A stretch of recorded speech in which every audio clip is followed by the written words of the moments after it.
বিসমিল্লাহির রহমানির রহিম। আজকে আমরা খুব সহজে সীমারেখাগুলো মনে রাখার পদ্ধতি জানবো একে একে। প্রথমে আমরা একে নেই চীন। যেমন এটা যদি চীন, তারপরে আমরা রাখবো চীনের থেকে একটু ছোট কি ভারত। ভারত রাখলাম, এটা হচ্ছে ভারত। তারপরে আমরা ভারতের পাশে রাখবো পাকিস্তান, পাকিস্তানের পাশে রাখবো আফগানিস্তান, আর ভারতের পাশে হচ্ছে ছোট একটা দেশ, সেটা হচ্ছে আমাদের বাংলাদেশ। তাহলে এটা কি পাকিস্তান, এটা কি আফগানিস্তান। তাহলে এটা হচ্ছে বাংলাদেশ, এটা কি আমাদের প্রিয় মাতৃভূমি বাংলাদেশ। তো এই দেশগুলোর মধ্যে কয়েকটি সীমারেখা রয়েছে যা পরীক্ষায় মাঝামাঝি আসে। আমরা এখন সীমারেখাগুলো খুব সহজে মনে রাখবো।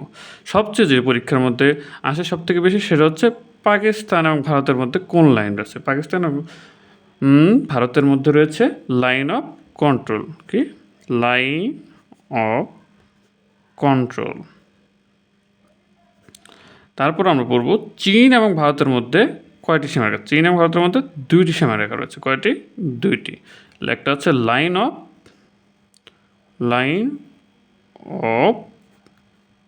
অ্যাকচুয়াল কন্ট্রোল, কি অ্যাকচুয়াল কন্ট্রোল, আর একটা হচ্ছে ম্যাকমোহন লাইন। কি লাইন? McMahon line. এভাবে আমরা যদি গোলাকৃত করে দেশের আকার অনুযায়ী বৃত্ত এঁকে এঁকে শিখি, খুব ইজিলি আমাদের মনে থাকবে।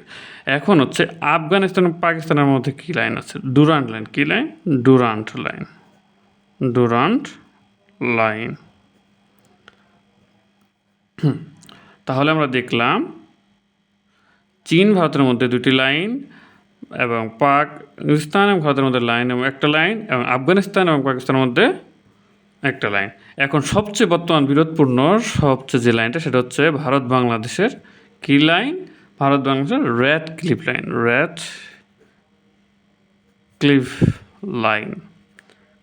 তাহলে আমাদের কয়টা লাইন হলো? 1 2 3 4 5, 5টি লাইন শেখা হয়ে গেল।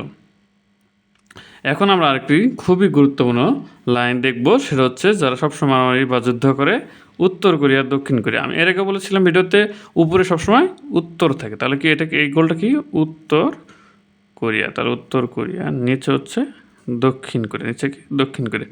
এদের মাঝে তিনটি লাইন রয়েছে। প্রথম লাইনটা হচ্ছে মিলিটারি ডিমার্কেশন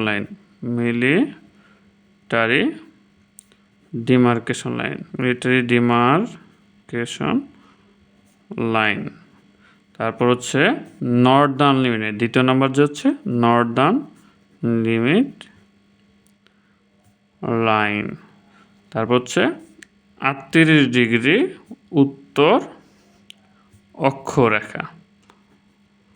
আমরা কিন্তু এগুলো খুব সহজেই একে একে মুখস্থ না, ঠিক টেকনিকে মনে রাখতে পারি।